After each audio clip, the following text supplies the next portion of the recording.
meditation was glorious, and the somatic sensing was a perfect way of giving some of the depth and the span of what it is that we're going to be talking about. So my objective tonight is to give an outline of the foundations of mindfulness as an overview, and then to move into more depth about the first foundation, the foundation of the body. And so the foundation of what? Of body, yeah. And so to have that guided meditation was perfect because it combined a number of elements that are in the mindfulness of body contemplations. So it was wonderful.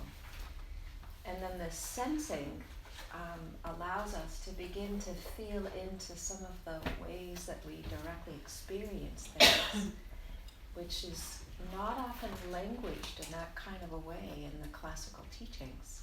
And yet when we open to it, it gives us another level of depth as well as another level of skill in being able to develop the tools to heal and to come into fullness, to aliveness.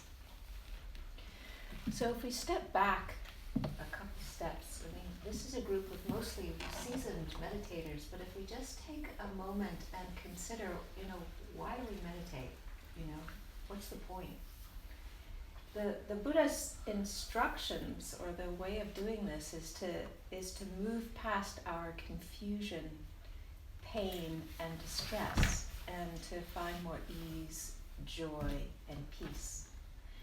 And it's often the case that what's happening is that we're distracted, and with our attention jumping from one thing to the next thing. And then sometimes what happens is that our attention gets focused and fixated, and sometimes it gets focused and fixated on things which might be pleasant, but the pleasure may be short-lived. And sometimes what happens is our attention gets focused and fixated on things that are stressful. Body stresses, relational stresses, societal stresses. And all of this is a source of various different kinds of dukkha. So the Buddha gives a context for the stress. For a lot of what it is that we're experiencing, it can be summarized or boiled down into the push and pull reactivity to what's happening. So aversion is a pushing away. It's like, I don't want it. Get rid of it. Kill it. Annihilate it. Desire pulls, grabs. Ignorance is, I don't want to see, I don't want to know. Just like, let me go back to sleep forever. Get me out of here. And so the essence of the Buddha's teachings illuminates the fundamental misunderstanding, which is that all of this reactivity is happening because of taking ourselves to be solid and separate, and therefore our happiness is dependent on defending ourself and gathering in the things that we think are pleasurable and satisfying. And so, bodies are hugely vulnerable. I mean, that's a reality. And so it makes sense that we feel defensive and protective, and it makes sense that we want to have pleasure from the body's perspective. But when we spend time meditating, we can get underneath that as our primary identity, that we are our body as a solid, separate, distinct entity, and that the only thing that we have available to us is to defend, to protect, or to grab. So those things come as a result of identifying with the body as our primary identity. And so when we learn to cultivate sustained attention and change our frames of reference, we can then shift from focusing on unpleasant to neutral or to pleasant, and then from short-lived to more sustaining joy and peace.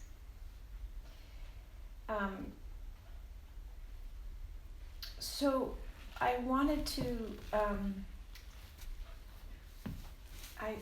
one of the things that was interesting to me was that Ajahn Pasano took a group of dedicated practitioners on a trip to Thailand to go visit and hang out with the very highly accomplished meditation practitioners. And they spoke to one forest meditation master who was highly, highly accomplished. And, they were asking him, what's the obstacle? What was the hardest thing for you in your practice? And his response was attachment and identification with my body. Mm-hmm. So it's like, this is not like small fry. This is like very, very deeply rooted for most of us. It's a big thing to begin to look at this from a different perspective. So in this course, we're interested in seeing the different kinds of joy that comes with our practice. And I have put this thing up, and I'd love to turn this into some kind of a spreadsheet that's crowdsourced that invites everybody else to add things to it, because this is in no way comprehensive. And I would love, as you go through the day, for you to consider the different kinds of joy that you experience yourself, relationally, and from the perspective of society, both in terms of beginning to notice that there are different kinds of joy that shows up in these different categories, but also to begin to get a sense that some of the joys that we experience are also the remedies for some of the places where we are hurting. And to put that together. I can't quite read that. Could somebody read So- the words? So would you like to read? Sure. Yeah. So the first column is self, I guess joy in self, as it shows up in the self, and that's regulation of the nervous system, respite, which relates to the hindrances, or like respite from the hindrances, recovery, relaxation, rest, relearn, collected/focused, balanced, and resilient. And then relational joy is regulation, that'd be like regulation with another, healthy boundaries, safety, relating to the precepts, repair, mudita, or empathetic joy, sympathetic joy, trust, and then societal joy would be also the precepts, justice, reconciliation, reparation.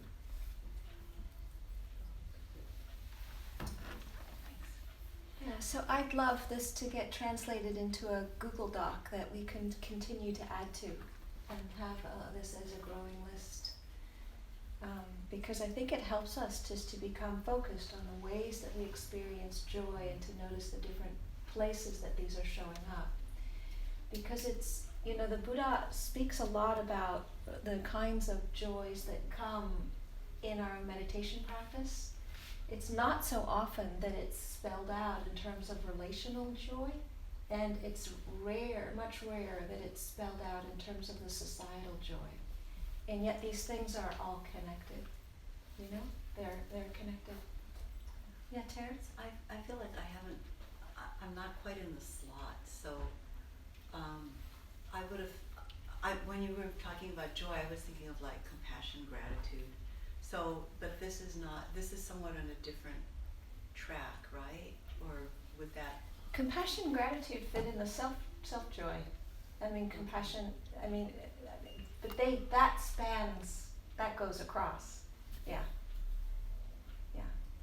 So some of them move across, like some of the Brahma Viharas, they move across. They're not just in one category. I think it might be helpful too to look at it as like our conditioning, right? Like all that activity that leads to the self, all the selfing. It's like these are sites of shaping. This is like where our conditioning gets felt. right? Self, relational, and societal are like these different levels where our conditioning are taking place. So I look at these, and if I'm, please Amma correct me, but it's like this is where the repair happens, right? Where we've been shaped. No, that's fine, that's right, because part of what I'd love us to have as we go through this course is an increasing sense of toolkit of where we can focus our attention at the different ways that we are experiencing stress so that we can have more ease and more joy. Yeah. Yeah, I've also been thinking a lot about the relational, and I think of collective joy is the words that I have been using in talking about it, as opposed to societal. Yes. Like, where are the collective joy practices? Yes. And I was just thinking actually about like attunement as one that's a relational joy, but it can also be in a collective. But I guess, but like for me, so like I mentioned on the day long that there were some things about living in the monastery that were unsavory. And so in our meditation practice, the focus is on releasing all of it in oneself. But part of what came is a result of structural and systemic imbalances. And so when you try and resolve dukkha that's coming from structural and systemic imbalances, just in your body, there's a limit to how much release you can experience. But when you have congruence, like you've got dukkha that comes from structural and systemic imbalances that are named and seen relationally, and then shift into structural and systemic repair and reparation, that's a different level of joy and resolution. Yeah. So it's actually a very profound conversation, which we don't have time for right now. But that's what I was talking about. These like this, not a big picture, a big picture. Yeah. So there can be different degrees, right? Because in a society where the reparation does not take place, that does not mean that you cannot experience a certain level of joy in self. Right? Absolutely. Yeah. Yeah. Yeah. And you know, the one of the telltale signs of somebody who is a master is this, that they don't wait for the things external to shift in order for them to come to their own internal peace. So for example, Nelson Mandela, he was imprisoned for 28 years, and when he was freed, he became the head of the country. And he knew that if he kept bitterness about the 28 years of being imprisoned, that he would still be in prison even though he was no longer there. Yeah. So is the trick then to attain a certain level of personal joy, even though the external conditions are still not set, but not to become so deeply enmeshed in personal joy that there is no recognition that that external issue needs to be dealt with? I think that's right. There's a recognition that there's an interdependence as well as an independence, and that these two things are in relationship with each other. Yeah. Yeah. So, moving on to the Satipatthana Sutta. Now, I recognize in this group, we have a diverse group in terms of people's Dhamma need. You know, some people love the classical teachings and just want to dive into that. Other people are much more interested in more relational practices. Some people are like really excited by limbic injury. So we've got this spectrum. And what I thought to do with Renee and Amanda is come up with a reading list that has classical references, relational and somatic references, and more things to read so that you can pick and choose the extracurricular reading you want to do. But on classic, in terms of classic, these are two classic books that are awesome. The Majjhima Nikaya is the Middle Lake Discourses that's been translated by Bhikkhu Bodhi and Bhikkhu Nyanamoli, and this is the Satipatthana, the Direct Path to Realization by Venerable Analayo, who this is the result of his PhD thesis.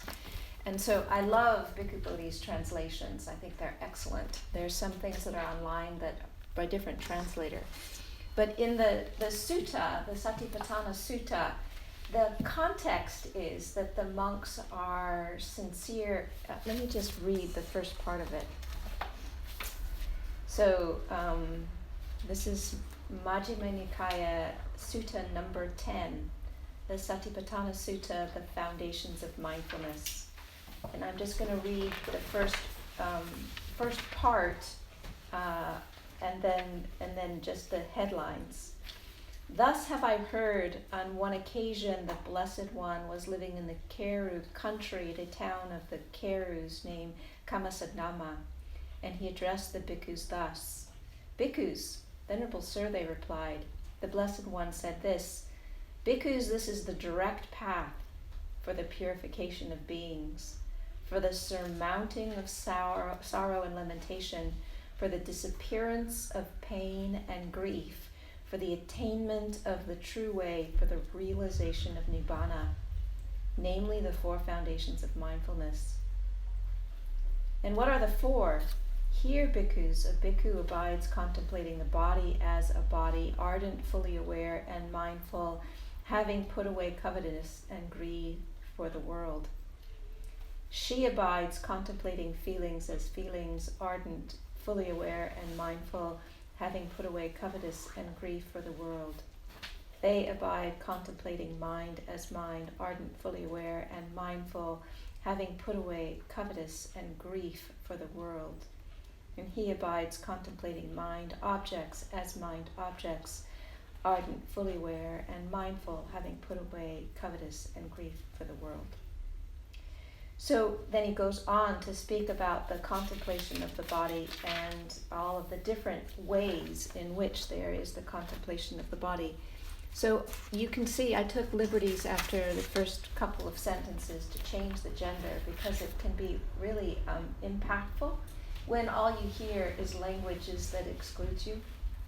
And when the Buddha was talking about bhikkhus, what he was referring to is a group of people who are ethically committed, diligent, and have a commitment to put the teachings into practice.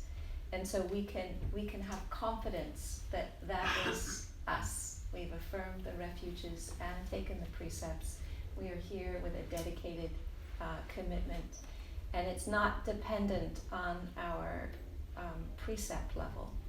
The 5 precepts is an adequate precept container for practicing this, and there isn't any other category that would exclude us. And so for me, when I read the sutta references, you'll hear me move in and out of he, she, they, and any other kind of whatever, that we can begin to feel that it's about us rather than about a group. There's no bhikkhus that are here in this space, you know?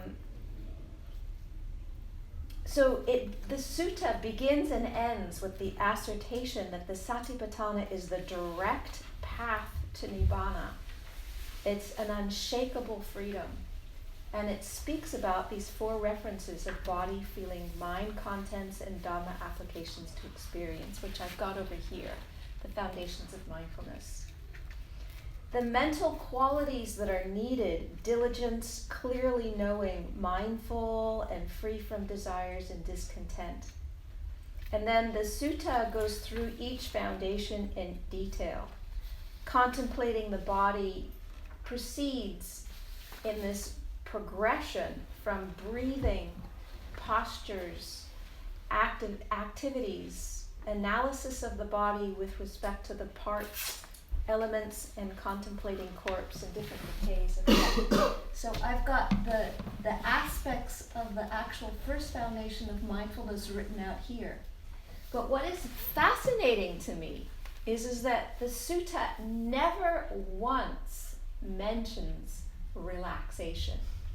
So it presupposes that people are already relaxed. So let me just see hands up of anyone for whom relaxation might be supported with a little bit more encouragement. You know? So we have to also look, the Buddha was the wisest teacher that I have ever come across with, but it's coming from a bias that is particular to culture. And so there will be times also where I will illuminate the bias. And the bias, one of them that we see, is that there's no mention of relaxation. And for most of us, that is a huge part of what we need to cultivate so that we can have access to the fruits of the teachings. So the first one that they mention is breathing, and one of the things that I love about Venerable Malayo is that he's fluent in the other translations and recognizes that in the Chinese tradition, breathing is listed as the third one after postures and daily life activities. And from the perspective of continuum and flow, it makes more sense that we can have just the knowledge or the awareness of our posture and our daily activities before we move into more of an introspective way of being with our breath. And then the Asubha practices, which are classically looking at the unbeautiful components of the body, that's to balance the bliss that we get from the focus and the concentration that we spread throughout our body, so that we keep that in balance with looking at there isn't particularly anything sexy about a liver or lungs or bone marrow, and so that it contextualizes it. But where we need to be super careful is that we don't use the 32 parts to accentuate any level of self-hatred or body shame or any of that stuff, with many of us have tons of, just tons of that. So that's not helpful. So what I like is to look at it as the as-isness. It's like, one of the ways that the Asubha practices were looked at was like as a bag of beans, just there's kidney beans and this kind of beans. It's not like they're gross. It's just that it's just like that. Yeah. The elements, which Renee helped us with, and then death and decomposition. So the value of body awareness is that it helps us. We don't live in the past or the future. The body cannot do that. It's the simplest frame of reference, but it's not easy to have our attention stay there. And it's a place where our physical correlate can be found for feelings, mind contents, and the Dharma. The benefits include, as I mentioned, balancing the bliss of absorption with the isness of reality, balance and centeredness in terms of being upright, restraint of the senses, so it helps us to be able to preserve our own sense of safety in the midst of chaos and danger. It helps us deal with challenges. It is supportive for overcoming thoughts, for developing concentration, and for coming into a right relationship with the whole sense sphere, and especially sensuality. I'm out of time, and I've got a whole bunch more that I want to talk about. What I wanted to say is particularly around relaxation. I wanted to go back into that.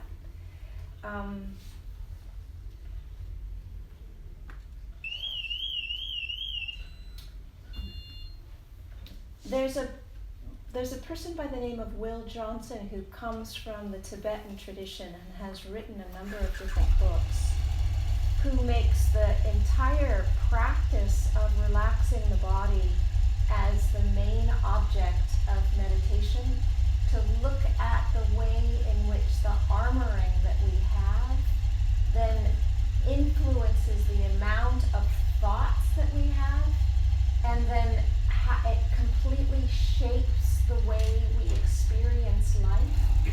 And so he spends not just a little bit of time talking about posture and balance, but really lets that be a huge part of the practice as a way of giving the tools to get beneath this tension so that we can see the relationship between the tension that we have and our distractedness and obsession with thinking. And so rather than go into more details with that, I will send an article where he speaks about this very clearly, that's just a couple of pages long, and it has all the names of his books. Yeah, and it's fabulous. It's just fabulous. I love it. So I will close here by saying that we start with the body as the first foundation, and in some ways it's the most important to be grounded in, because it's the place where we can feel and work with the physical correlate of feelings, of mind objects, and of the qualities of the Dharma. So it's something to really come back to and establish. Yes? I know we don't have much time, but could you say a few words about that thing that you just said, that how the armoring of the body influences our thoughts, influences how we think, what we think. It seems like that's I don't know, it just seems like that's really an interesting area for exploration. It's a huge area for exploration, and that's one of the reasons why Will Johnson's work is so amazing, because he completely understands that and has a very skilled way of describing how the muscular tension then disables our capacity to sense into, it's like a numbness. Mm-hmm. It disables our ability to feel other subtle sensations, and those mask other levels of feelings. And then what happens is, because it's not comfortable to be in our body, then we go into our thinking. Mm-hmm. And so as sometimes what happens when we meditate is that we feel unpleasant sensations, because that armoring starts to melt away, and then some of the memories that the armoring is protecting us from come up. And so then there needs to be skill in navigating all of that, Mm-hmm. so that there isn't like a deep dive into difficulty, but it's titrated with a measure of kindness and care, and with also attention focused on what is easeful and joyous and loving. And one of the really significant supports for all of that is community, Mm-hmm. and feeling that people that see you, Mm-hmm. get you, and Mhm. have your back. Mm-hmm.